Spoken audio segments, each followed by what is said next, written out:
The NFL draft declaration deadline has recently occurred, and that means it is officially drafting season, just like it is officially wedding season, as Wedding Crashers likes to say. Jordan McNamara, myself, Chad Parsons, on the Footballguys Dynasty show, and we're going to get into it. We actually, before press and record, got a little saucy talking about the NFL draft process as a whole. So we're gonna hash this out. We're gonna make sure that we leave this understanding each other's perspective, but also sharing it for listeners, because you're over the next 3 months, you've got a subset of dozens upon dozens of potentially relevant players for your dynasty team. That could be you're monitoring them after the NFL draft in terms of waivers for the first year or 2 years of their career.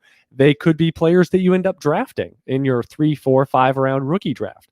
And this could be startup draft centric in the months leading up to the NFL draft, even before the NFL plays their hand. So we're going to break down a lot of the machinations. What are flaws of the marketplace? Also, what are things that you need to focus on between now and the NFL draft? Because we've got a lot of time. We found out we don't have an NFL combine in proper that we normally do. So this is going to be yet another, just like last season, we saw a few pro days and just boom, the faucet stopped, in March last season. So now we've got a new dynamic in 2021 of we're going to have a lot of satellite sort of regional combine and pro day type stuff, but not the official Indianapolis, got the electronic frame by frame, all of that we're used to, a TV spectacle for an entire week. We will not have. So Jordan, let's kick it off.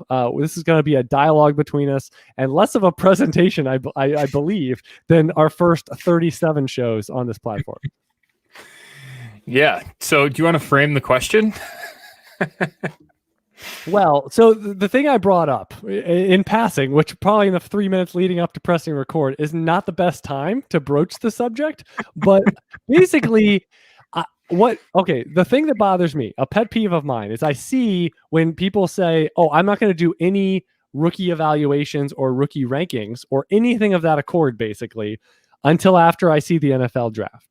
So that's an extreme take. And that is from I saw somebody that said that is someone in the space of fantasy football. So this is not just someone that, you can run your own, dynasty team, redraft league, whatever it is, however you so choose, but someone that is a subject matter expert to some level to be a content producer and to be a respected one in the space. I was just kind of surprised that would be the take, or even if that is your take, that you would say that.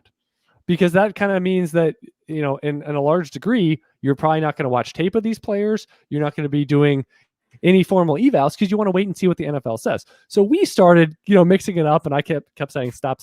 Let's just do it on the show. Because it can turn into the show starting a half hour late because we had a great show on our own.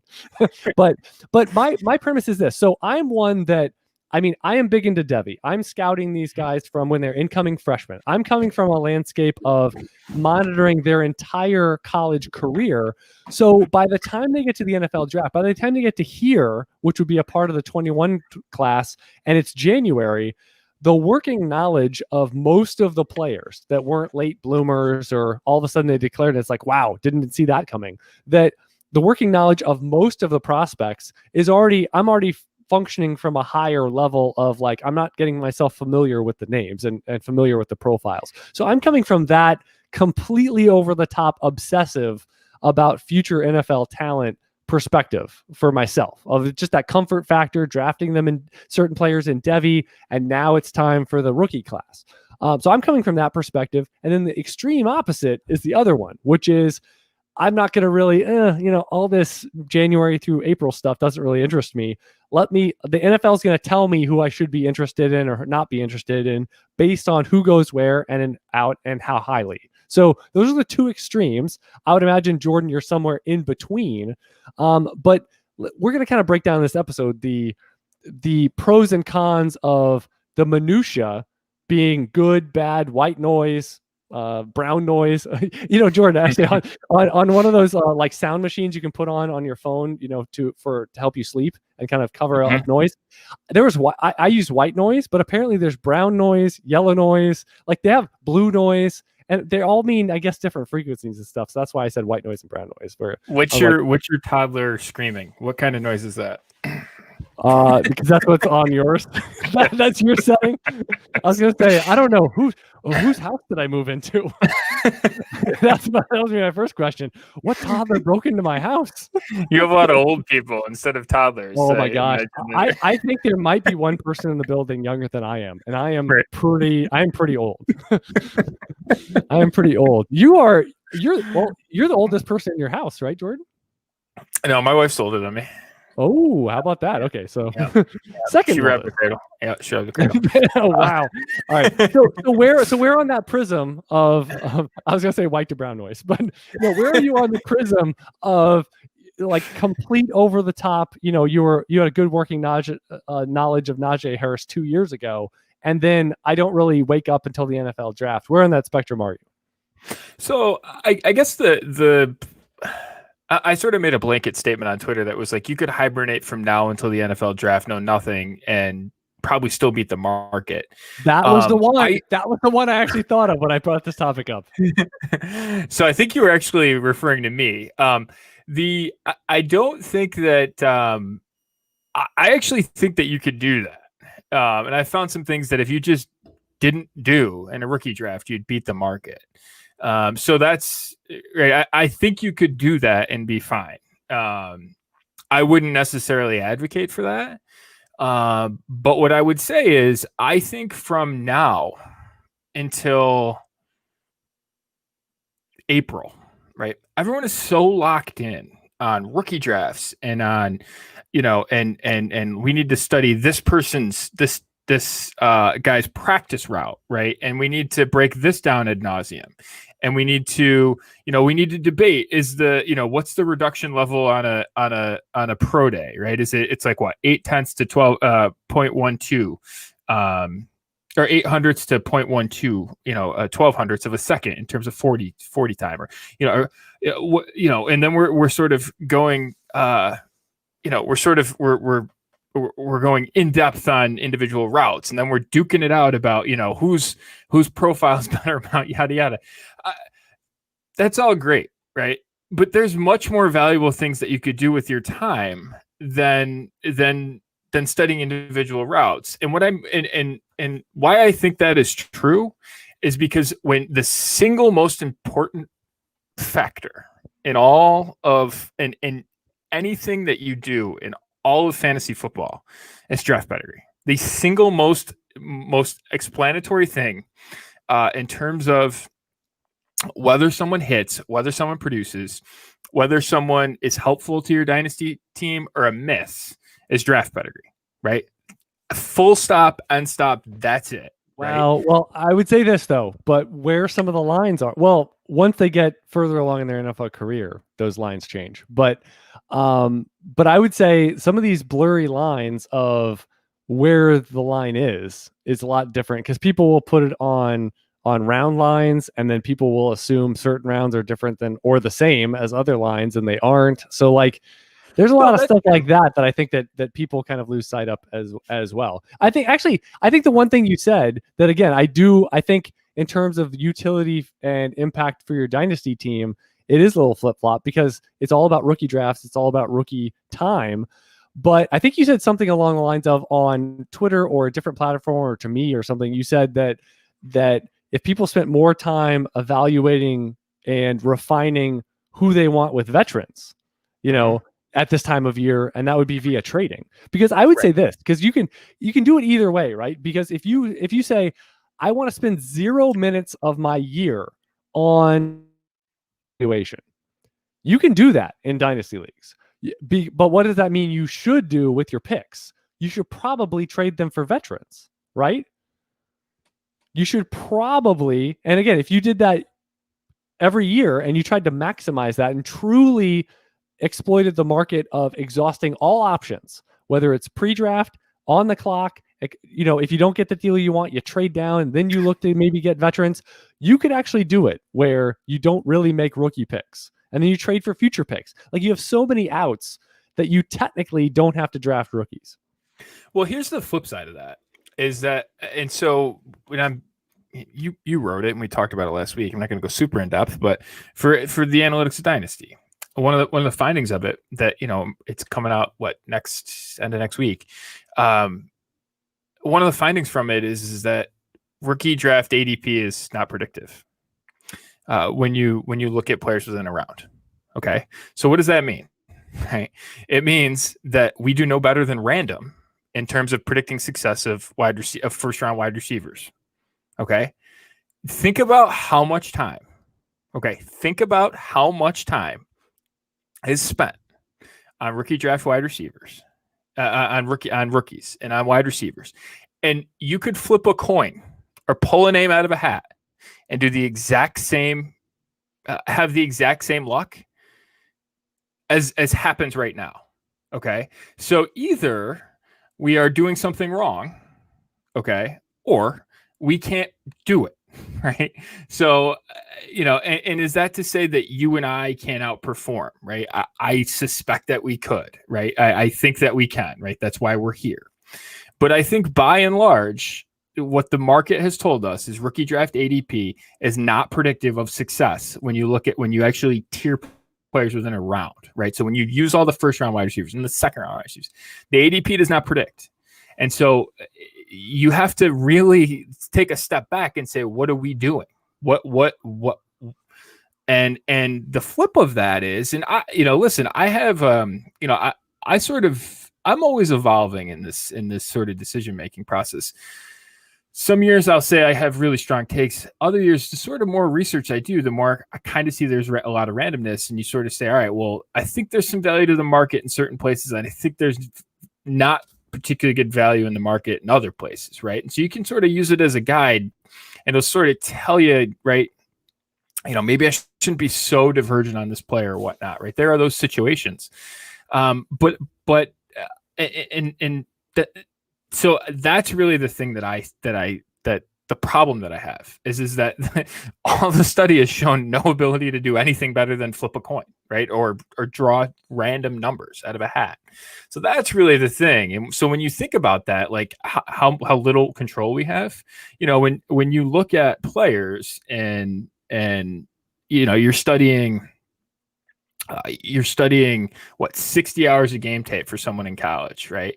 And that's right. It's like less than 1% of their entire year, right? And so when you sort of think about that, there's so much that you don't know about a player. And so I would just caution folks in terms of spending all this time and all this energy breaking down individual routes. And I'm not to say that's not valuable, but just to keep in mind about how little predictiveness that we have in terms of actually predicting it, and then try to think about processes and strategies. And here's really where the flip part is, the sort of 400 level, is recognizing that and then taking the flip side of it and saying, all right, now we live in a land that's total uncertainty and largely random. How do we exploit that? And see, that's really where I think the value comes in, right? And that's, I think, where is this the Justin Jefferson theorem? It's the Justin Jefferson theorem. It's the Justin Herbert theory. It's the Josh Allen theory. It's that you never, ever, ever let that happen. You never let it happen because you don't know, right? And that's the thing is, and what the theory is that you, right, if you sort of agree with the premise, and statistically I think that this is true, that the order of picks doesn't matter. The ADP doesn't matter in terms of picking players within a round, right? It's not more predictive. Then you shouldn't be trading up. You shouldn't be doing those things. You trade down and take the last guy, right?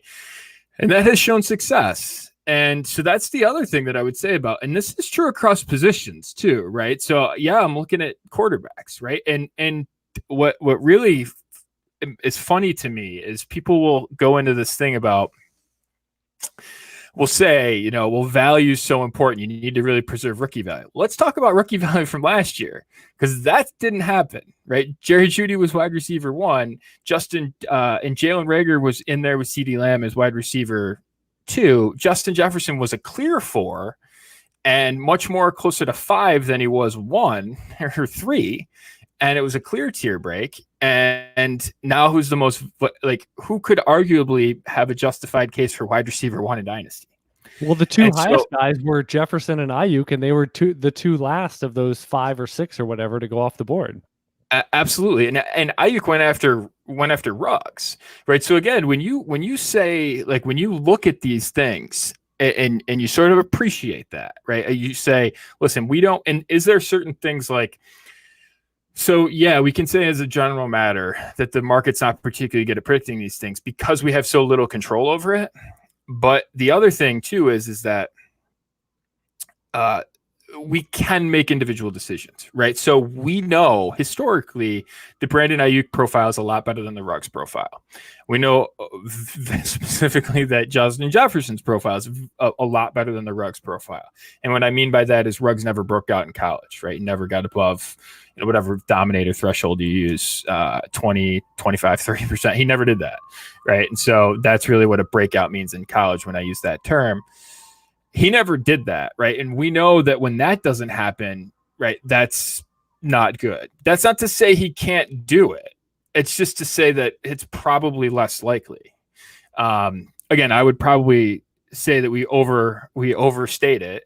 Just generally, the market overstates it, and so that's really the thing, right? And so, what's the cost? Again, everyone, if you polled last year, if you pulled Burrow and you pulled Herbert, 99.8% of people would have taken Herbert over Burrow, or would have taken Burrow over Herbert. What's the answer now, right? We're not good at this. We're just not good at it. And people proclaiming and saying that they, have the answers on rookie drafts in January, I have a lot of doubt in, because if you went back a year, none of that's true. And so that's really the thing that I have about it is I think that you should really focus on profiles, understand what profiles are, look at what they mean, what type of profiles are successful, and then know something about player. I think knowing something about players is important, and thinking about how a scheme fits, right? That's the Kamara theory. But I think there's a lot more valuable time spent doing other things. I guess that's my point.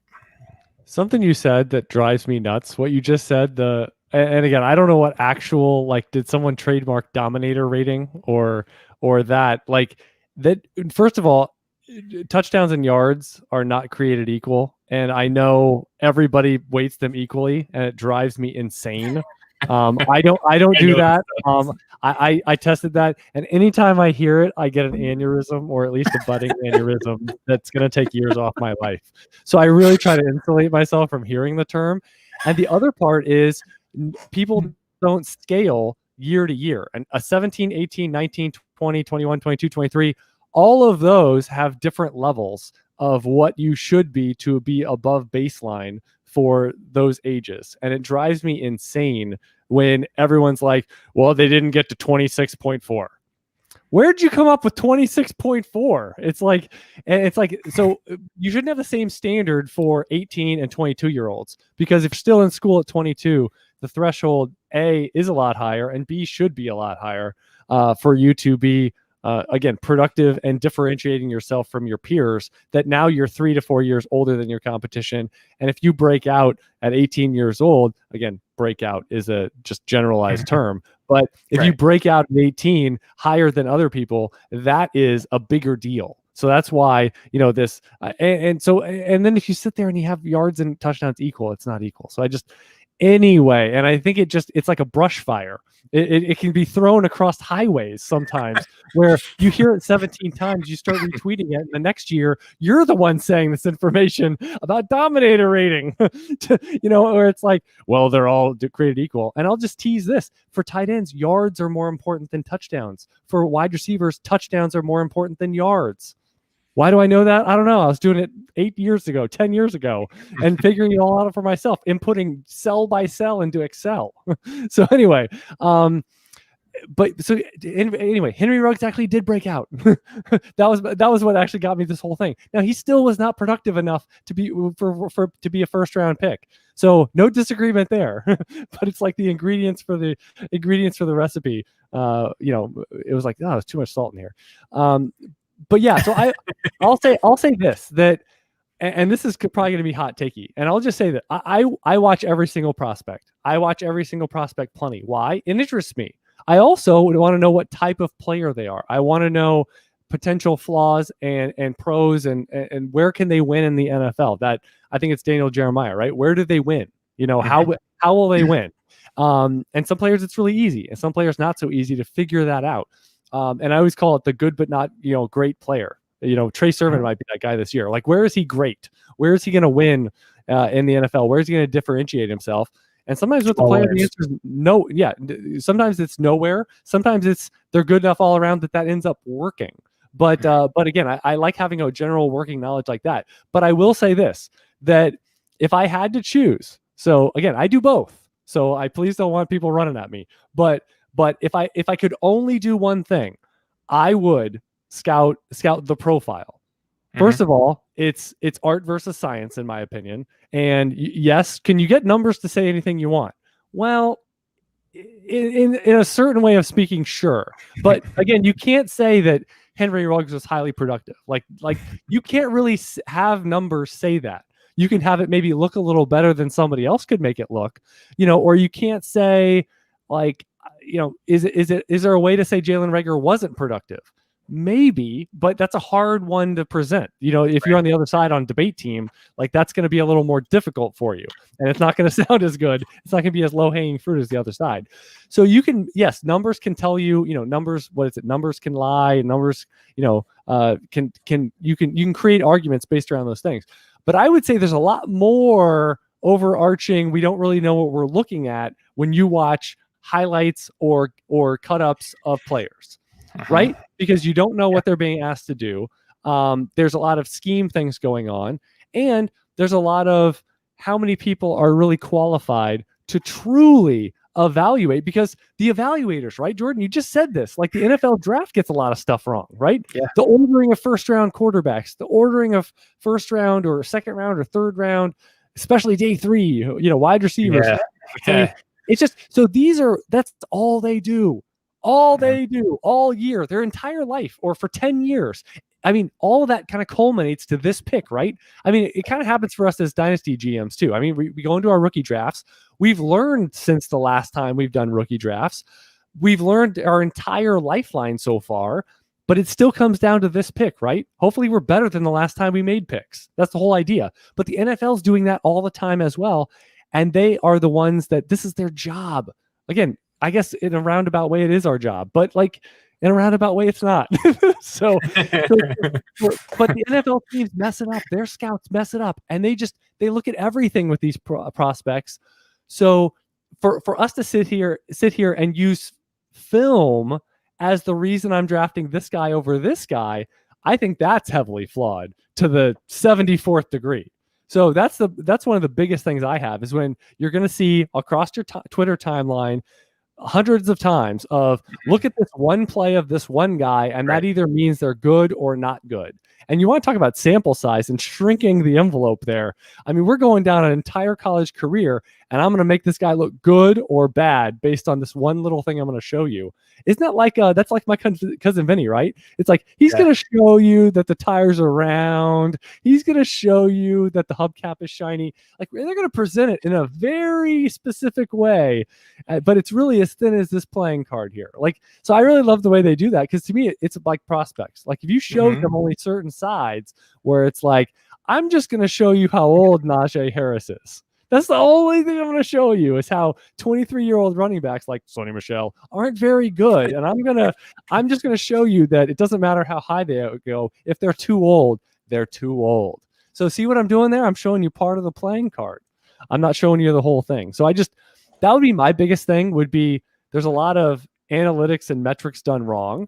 And then there would be, watch the way people frame showing you, and you not watch, at minimum, watch for yourself. Watch all the players that you're thinking of drafting to at least get a sense. I'm not saying it has to be the all or none way that you're evaluating them is to watch them, but get familiar with their game. I think that is very important, to have a working knowledge of a player you might be investing in for your team or teams. So that would be one thing. Yeah. And I'll just say, like, when you look at, I think the humility aspect of it to some degree is pretty important. And so when people are saying at this point, it's pretty clear it's Lawrence and Fields at 1 and 2. I don't think so. Like I if that's what our premise is, like that's easily exploitable. And so when you go back though, right? And here's what always interests me is like when you go back, right? You don't like we could go back to a long ways and sort of talk about all of these classes. But when you go back, like probably the single most important position in all of professional sports is the quarterback position, and the NFL teams don't get it right. So let's be careful with a lot of the assumptions that we make, right? Let's be careful with, Ryan Tannehill busted out, right? I mean, and now he's like very good. Russell Wilson was a 3rd round pick, right? Dak Prescott fell to the 6th round. And then there's, Sam Darnold went 3, Rosen went top 10, right? Josh Allen went 7. No one saw that coming, right? All of these things are really, really difficult to get right because there's so much that we don't know. And so really more than anything, it's not that I'm all for information. I think you should put as much information into your process as you can possibly put in. But it's to be very careful about how certain that gets you, right? And one of the things to talk about is like base rates, right? So we know historically what the hit rate is for a top for like a top 10 pick. And I will absolutely echo what you said earlier. Drafts don't, right? It's not just by round, it's by zones. And so, and they might overlap, but a lot of times they don't, right? So a great example of this is quarterbacks in the top 10 versus quarterbacks in the 1st round, not in the top 10 is a huge chasm. And so if you sort of look from like, if you treated all the quarterbacks from pick 11 to the end of the 2nd round as one group, like that's a lot closer than it being 2 different groups, right? And so those things I think are important to understand, right? So Dwayne Haskins isn't really that much like a top 10 guy, right? So sort of looking at that. But when you sort of go back and look, right, and you sort of go back and look at some of these past classes, like we go back to 18 and see, that the 2 best quarterbacks in that class were not the number 1 guys, right? It was close with Lamar and Rosen and Darnold and how they went rookie drafts.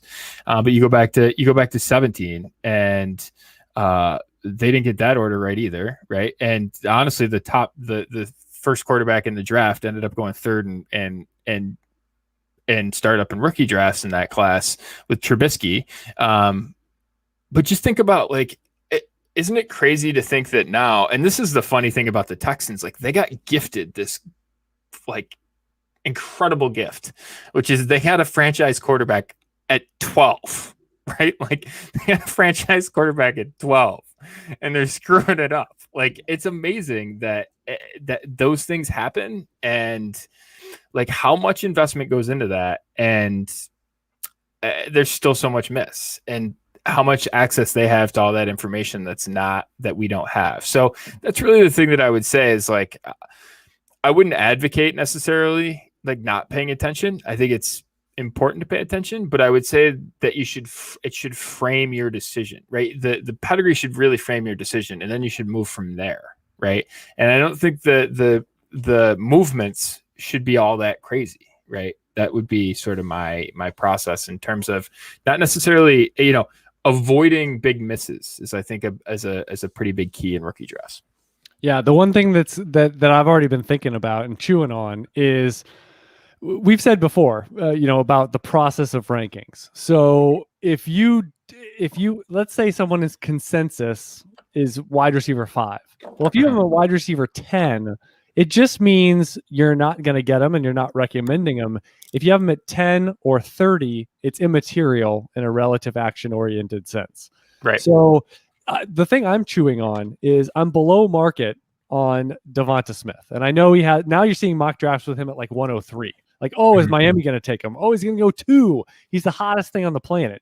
Yet he's one of the more polarizing guys of, I'm of the more skeptical. It's not like I don't like him at all. But what I'm saying is I don't have him there. Like if you don't have him at wide receiver 1 or wide receiver 2 of the class, it's kind doesn't really matter. Yeah. So that's the point. But here's the challenge, which I'm sure, when you do rankings, it's the same sort of thing where if you don't have any shares of a guy, You have him on none of your teams. And there's a specific reason. He's never been at a value point where you're like, okay, I'm in. You haven't acquired him in a trade, a new startup draft, the waiver wire if he fell that far, whatever it is. So where do you rank that guy? Because you're generally not interested. You're below market right now, but you have to rank him. You have to click submit and submit some, on there.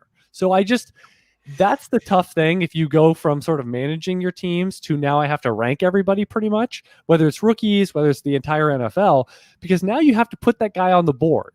And so where do you put him? Because you wouldn't have him, but at a certain point, there's a point where you would. You just don't think it's a realistic. It has to be a parallel universe of you drafting against yourself. Okay, now where would I take him? Because he's going to fall past the point of any normal draft, him being allowed to be on my team.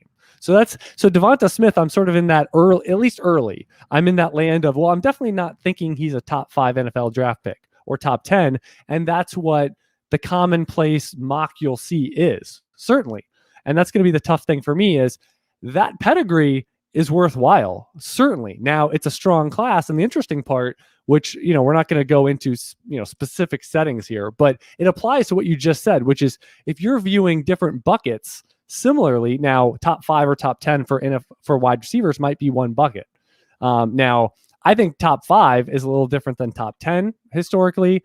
Very few guys go top 5. And so that's going to really stress test sort of my feelings on certain players, because if you lock in that pedigree in late April, but yet if you may like profiles and like guys and say the arbitrage there is, well, give me wide receiver 4, 5, 6. If we get 6 wide receivers in the first round of the NFL draft, I mean, you're getting a guy in the 20s, likely a better quarterback, probably a more stable offense. And that's why you see some of those late first round picks hit, because they're just in a much better infrastructure from the jump. So that's going to be the interesting part, is if you're not in on Devonta Smith and yet a wide receiver goes at 23 and you think they're similar, even the guy at 23 is a better, but now you have a 20 pick difference by the NFL, but still within. So I'm just presenting that's going to be an interesting case, I think, in 2021. Yeah, I agree with that. I'm really interested in your thoughts on, because this is going to be absolutely relevant. I think sort of in that potential top 5 pick, Ja'Marr Chase. How do we deal with a prospect who sat out a year? Right. And we have some opt-outs this year that is different than usual, but yeah. Right. Yeah. And when I say sat out, that's not in a derogatory sense. I totally get it. I'm sitting here looking at profiles and I am saying, okay, we know, generally, as a general rule of thumb, if someone breaks out at 18 years old, we know that they're pretty good, right? That's better than breaking out at 20 or 21 or whatever, right? Right. So they're quote #good, right? So we sort of know that they're good. The question is we haven't seen them in what? Recency, right? We haven't seen it, or a guy that's been out with injury, like Saquon Barkley, you mentioned, right? I mean, when he comes back, it's going to be a while. It's been a while since we've seen him. Or Trey Lance played one game this year, for example. Right. You're going to hear that a lot for 3 months. But even with Barkley though, and I think it's a total dichotomy, right? Because with Barkley, we know what he is in the NFL. We sort of know how he matches up physically. We know. And that's not to say that there's not flaws, but we sort of know how he's transitioned. No idea how some of these guys are going to transition. And so Trey Lance is a big one. Ja'Marr Chase is another big one. I mean, Ja'Marr Chase is going to go 20 months without playing a football game. And at what is he, 21 now? Right. I mean, I don't know what you were doing at 21, but if you gave me that much unstructured time, or anyone that I knew that much unstructured time, there's a lot that can go wrong in that time at that age. And so again, it just opens up another, it's not to say he's not a good football player, he's not going to be a good professional. I just think it opens up another level of uncertainty. Right. And I mean, I don't know, look at other guys. It's not, this isn't James Harden, right? You give him some unstructured time and I don't know what happened. Right. But all of that with some of these guys, it makes me it adds another level of uncertainty that I just think you have to weigh, and you have to be careful, and you have to understand your risks. That's not to say you don't take them that high. And if an NFL team's comfortable, that probably gives you some reassurance. But I would just say, locking him in at this point being that high is it probably is. It's a little dangerous too. And one thing I will say about sort of locking yourself into rankings at this point is, consume information, but don't. I mean, part of the problem with writing it down and ranking it, if there's more information that comes out and it makes you want to move, it's really tough to move once you've committed to it, right? It's kind of like when you, what was the lesson when you used to play the outfield, right? And they would hit a fly ball up to you in baseball. Like, once you put your glove up, you were sunk, because once you put your glove up, you can't move it, right? And so it's really hard to adjust. So you put your glove up late, you can sort of move if the wind's blowing and all that stuff. You can catch it, right? When the first thing you do is put your glove up, it's really tough to move it. It's just a mental thing. That's going to be a situation. I think we have a lot of information now. I joke that we basically know profile and then we'll know draft pedigree. There is information in the middle. I just think you have to be attuned to what it actually is, right?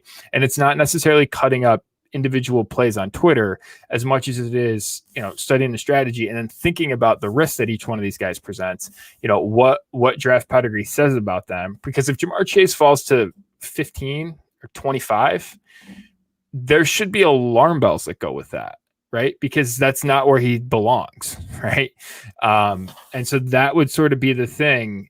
I would sort of really adjust to those sorts of things and have an expectation. That's more of, I think, the information that's super highly valuable, just from a process perspective.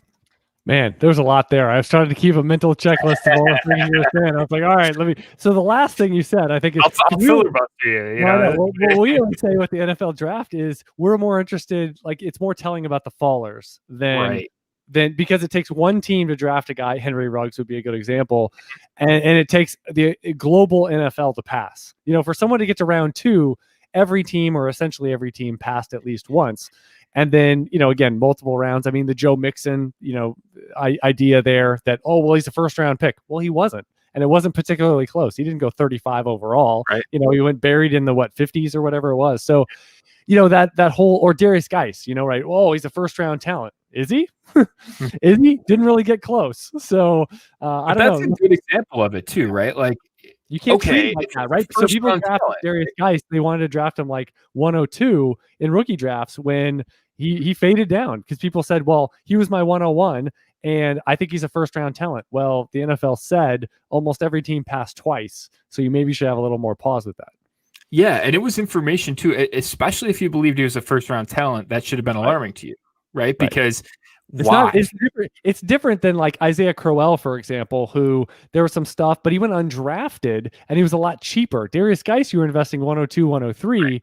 And Isaiah Crowell, if memory serves, even the most bullish people were like mid-second. So like there was a big difference there of like, you can, now that still is pretty unsound to go undrafted in the second round of rookie drafts. But again, it's a more tolerable entry point. The other thing I was going to say that you were talking about is that I didn't do it this offseason. Maybe I will. I'll test it again. But a couple of years ago, I looked at the finishing with a one-hit wide receiver, specifically finishing with a one-hit wonder year. So like you basically underachieved, and then finally, whether junior, senior, whatever, you finally hit for that big year, clearly your best year. And I found that was a pretty risky profile, the one-hit wonder late bloomer. But then I also found the guys that, and this was, I think it was Jalen Reagor was one of them. And then there were like, I was looking back at a couple of classes, but he wasn't part of when I looked at it and tested it, that you'd prefer though, the guy that he had a down last year, that they break out at 18, break out at 19 or something, 2-3 strong years, multiple quality years. And if they finish on a downturn, I found that it didn't really affect their draft position too much, but it really soured. And this is probably the narrative street, that you're kind of talking about. Like, just be aware and protect yourself of what you let in and what you don't, because the down final year, if they're still on the round 1, round 2 trajectory for the NFL, and yet they had that down year, it probably means there's some intrinsic things there that, and they did beyond their peers at a much younger age, and they just happened to have the perfect storm of stuff go against them. Could have been injury, could have been the circumstance with coaching or quarterback or whatever it is. So with Jamar Chase, I actually, during your what'd you call it, your filibuster, I pulled up because I did it. It was actually a couple weeks ago where, for people that, Jamar Chase, like they were talking about Justin Jefferson. And I was like, well, if you like Justin Jefferson, you should probably like Jamar Chase, because in 2019, they were on the same team with Joe Burrow in that record-breaking offense. And at 19 years old, Jamar Chase had 1,700 yards, 20 touchdowns, 21 yards per catch. When Justin Jefferson, 1,500 yards, 18 touchdowns, 14 yards per catch at 20.7 years old. So Jamar Chase on the same offense, they were pretty much Batman and Robin. Yeah. But within that offense, Jamar Chase was the Batman. And I'm not going to say that means Justin Jefferson is, not very good, or Jamar Chase is clearly better than him. What I'm saying is we rarely get some like them being in the same offense. And it was a historic offense. Joe Burrow threw for a billion yards, rounding up. And it was, but the point is, we actually do have, he was doing more at a younger age with the same quarterback, same offense. And so if you like Justin Jefferson, you should probably like Jamar Chase to at least a requisite amount. And what he was doing at 18 and 19 years old, to be fair, I mean, from my perspective, he didn't really need to do anything at 20 years old. Now, if he goes out and lays an egg, he's not hurt, and he just has a big, poor year. He didn't, though. He opted out, so we'll never know. And that's going to be the frustration, right? He doesn't have the typical arc. He played 2 years and out, and it's typically 3 years and out, or it's a red shirt and 2 years and then out. It's typically not this sequence. So he specifically, but also the fact that we did have some opt-outs in general in 2020 of not playing, and especially all the small school guys. And, we'll see if there actually is any small school season in the spring. And I think that's an interesting dynamic at play. And if you're draft eligible, you're probably not playing that season anyway. But so this year's interesting. We'll see about 2022 being less interesting. But yeah, so that's, with Jamar Chase, I think he's one that, if you're big into what you just saw, obviously Najee Harris finishing the season like he did, Mac Jones and Devonta Smith, and, getting deep in the college playoff is obviously going to be preferred and more fresh in your mind than not playing at all in 2020, like we saw with Jamar Chase. But anyway, I just had to pull that one up. What do you think is, so let me ask you this to probe on the on the opposite side. So what do you think with rookies would be, because, actually, before I say, there's one other thing, is that what I don't like is when I get questions of, you'll get an email, I have 102, 108, and 206, or however the email goes, what should I be thinking at 108? Or who would you think at 102? Well, yeah. And it's like, well, I always have to kind of premise of my answer with, here's who you should probably be considering or looking at and kind of deciding, between. But there's a long way to go. And my usual comment is, well, congrats that you have the picks. That you will have picks high up in the draft, so that you can control the outcome, whether it's taking a player, being able to decide if your rookie draft isn't in March or early April, then you're going to get a lot more data points than we have today to make that decision. So I usually frame it in that way, or look at it from a strategy perspective. But it's best player available. And you know what? You have a long time before you decide. And like you said, it's almost that sunken cost, or stuck in, like you said, I freely change rankings. So I don't get stuck in the mud and struggle with that. But I know, like you said, a lot of people, if you tell them at 102, oh, well, the pick is Justin Fields here, man. Like if you just say that to someone in January, I mean, that probably has a big impact on them when they get to late April, regardless of what's happened. Like they're like, oh, well, it's almost like they're thinking, well, should it be Justin Fields or should it be someone else? As opposed to, it could definitely be a quarterback this year, but you know what? Depending on what happens at the other positions, like it could be a few different players. So instead of thinking, like, even if you're thinking right now, well, here's who I would take today, and know that you're flexible enough to move off of that. A lot of people, like you said, it's almost like the power of suggestion. They're thinking it's Fields. Unless I have a really good reason, it's Fields. Like, so suggesting players, I think, is really dangerous like that sometimes, unless you frame it a very specific way and look at clusters of options. Yeah, totally. And it's, I mean, that's primacy and recency, right? I mean, that's just the biases we have in our mind. What's interesting to me is from an NFL draft perspective, I think that it is much closer to a coin flip. And I know significant people have Wilson above Fields at quarterback too, with Lawrence at the top, PFF included. And that's just one that's front of mind that I saw that had that. I think that the idea that, I mean, it doesn't seem like it's particularly close in some of the rankings that I see and some of the conversations about, rookie draft, ADP, and all of these things that are happening. That doesn't seem like it's really a conversation, right? That Fields and Wilson are anywhere near each other. I'm not sure how it's going to turn out, but that's one of those things that right now we look at it and it's like a lot can really change. The other thing too is I would say about anchoring in terms of thinking about now, what now says about what's the truth is going to be in May when you have your rookie drafts. When you sort of look at the ADP of this month, February in particular, compare it to what the rookie draft ADP is for the year. This running back's really good about hitting on the first round guys. So if there's a running back in the first round now, they're about 100% chance historically to be in the first round of rookie draft ADP for the season.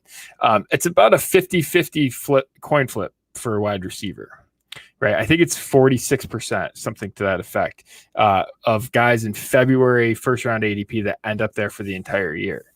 So again, how you got to be really careful about anchoring those things in, because if what was the Auden Tate, right? Like Auden Tate was a good example of this. We thought that there was rumors he was going to go late round 1 and he fell, off the face of the earth. If you didn't move with that, right, and you sort of left him there, right, you got way left behind. Equanimeous was another one. Equanimeous St. Brown. And these happen, like there's a yearly Hakeem Butler, right? I mean, each year these things happen, and so you just have to be really careful. Top half of round 2, even though he went to day 3. Right. Oh, but he was a really early 4th round pick. Like, yeah, he fell. There's nothing.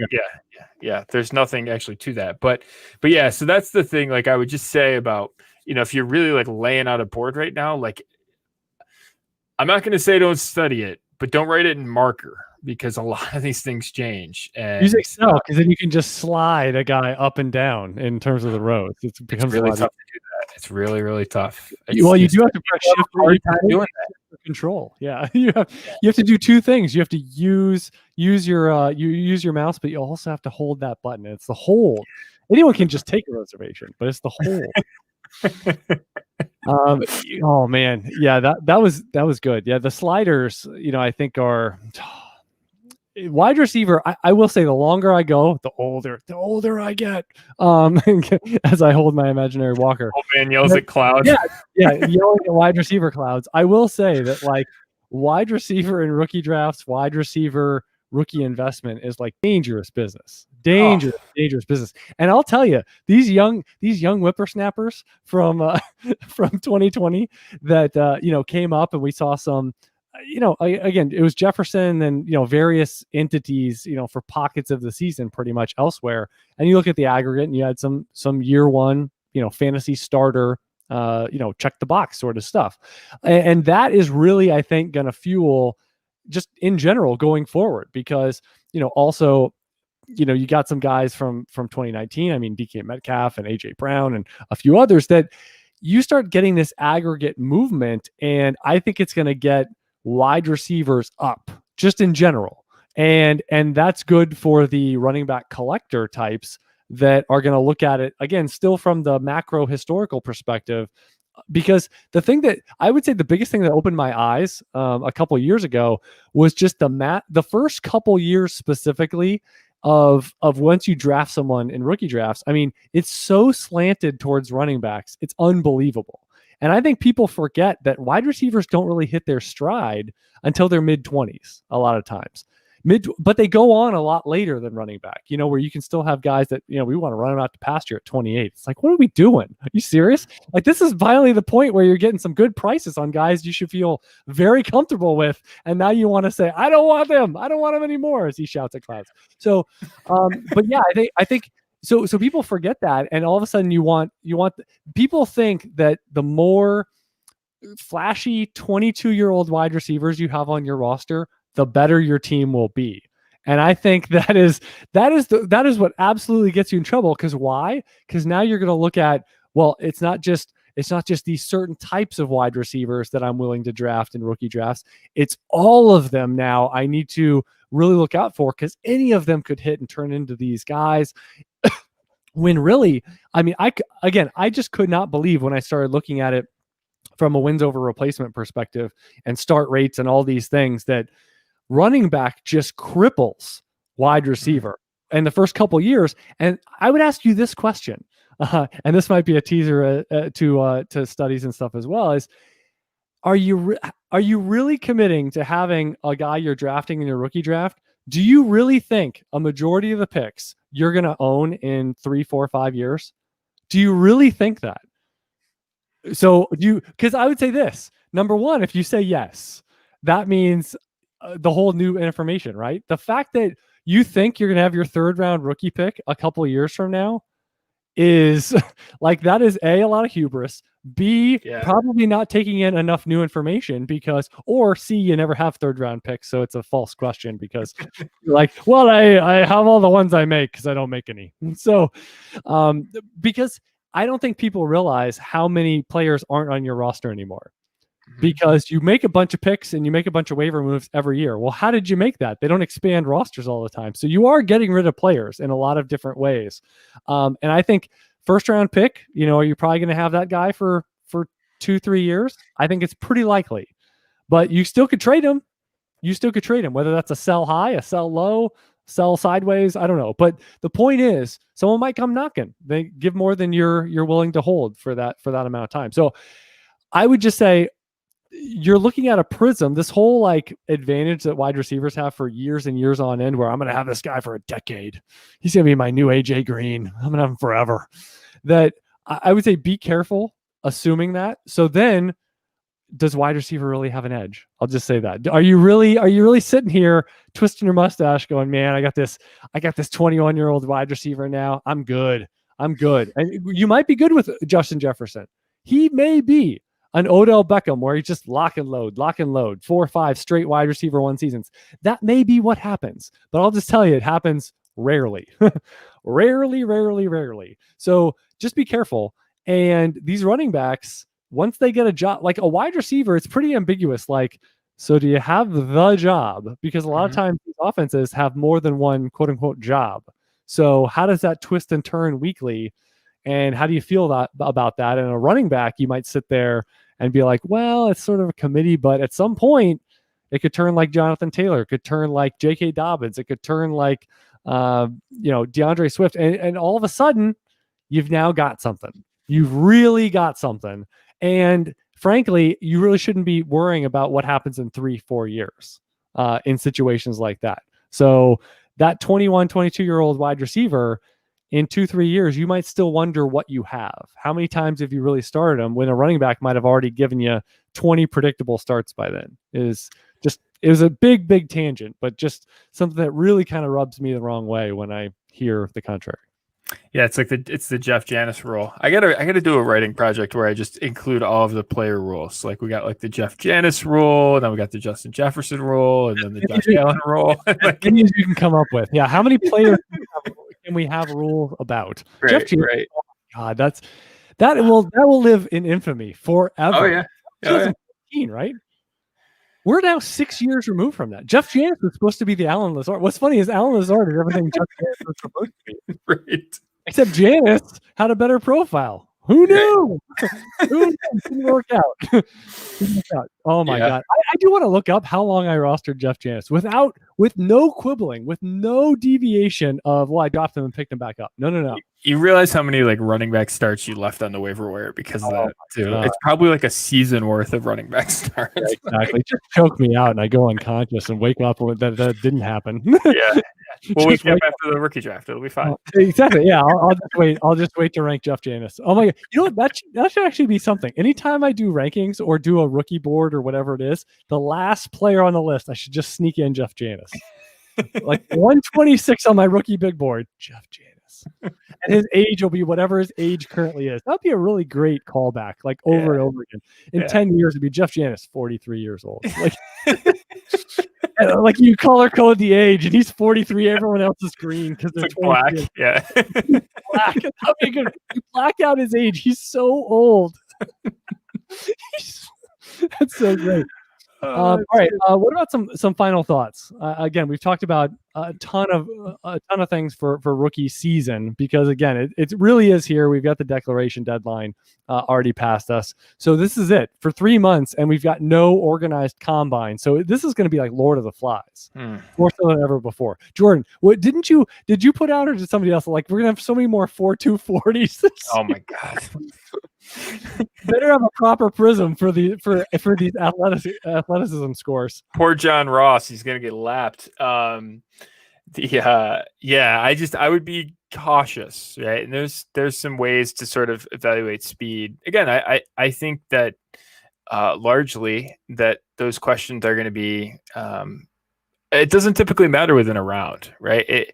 Speed and some of those athleticism things will kind of dictate where a player goes, but ultimately it becomes less important when you're deciding it within a round. So that would be, one of the things I'd keep in mind, that once teams are going to have an idea, and the funny part is that about pro days is everyone's like, oh, people run faster, they're juicing the clocks. It's probably just sleep and comfort. Right. Like, I mean, it's probably just the fact that people, you don't have a doctor, cranking on your knee to check out your range of motion in a hospital the day before, right? Or the day before you got to run. Right. Yeah. I don't think it's that day, but it's that week is the point. And you might be recovering from something. You've also been training. And now, I mean, the only thing I can compare this to, and this is again, a very different example, but I remember when I went to military basic training.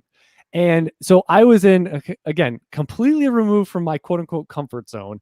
And you go there and all of a sudden, and I remember like when you're processing, you have about 3 days of like hanging out, you're getting your uniform. They're getting you up at crazy early hours for no reason. You're going to like, you stand in line like for an hour before you eat, and they give you like 3 minutes to eat every meal. So you're sleep deprived, you're nervous, you're stressed.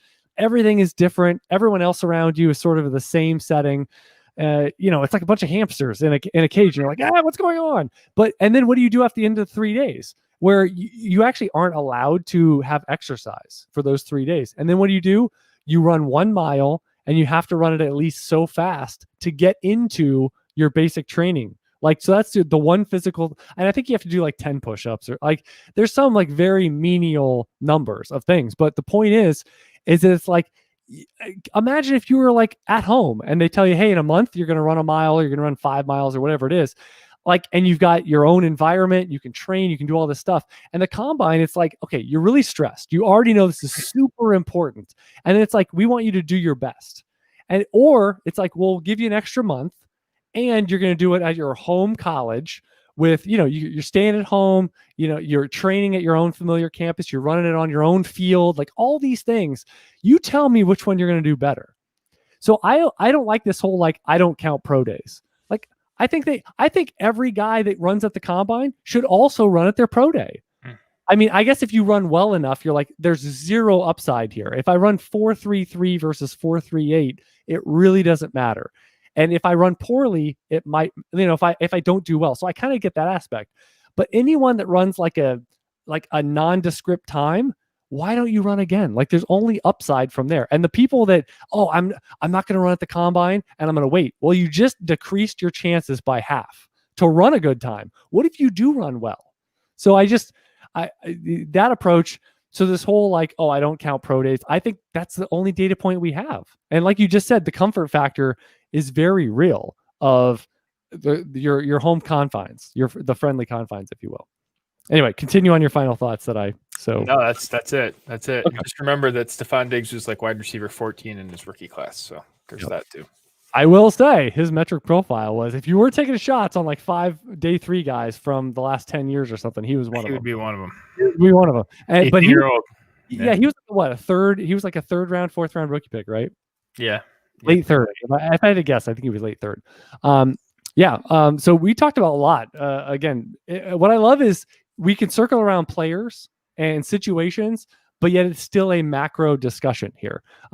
Also want to mention, subscribe, rate, and review Football Guys on all your podcasting platforms. Sign up for that Football Guys daily email update. It goes through at least the Super Bowl, circles back around. It takes a little bit of a hiatus, but right when the NFL draft is heating up is when Football Guys is going to be back in full force. We're already talking about 2021 rankings for the site, as you're going to see those coming up by in the next couple weeks, because you got best balls in the offseason, a bunch of stuff already in the hopper. And once we hit the NFL draft over at Football Guys, boom, it's already in week 1 prep over the summer months. And the NFL draft is really the start of that. So you want to sign up at footballguys.com/free. Get all the email and news that you need from Mr. Joe Bryant. So again, in this discussion, Jordan McNamara and I discussed all things rookie draft cycling, which I think is very important, as well as the information to let in, not let in, and how to frame a lot of those through the prism in which you look. So until next time, good luck in your Dynasty leagues.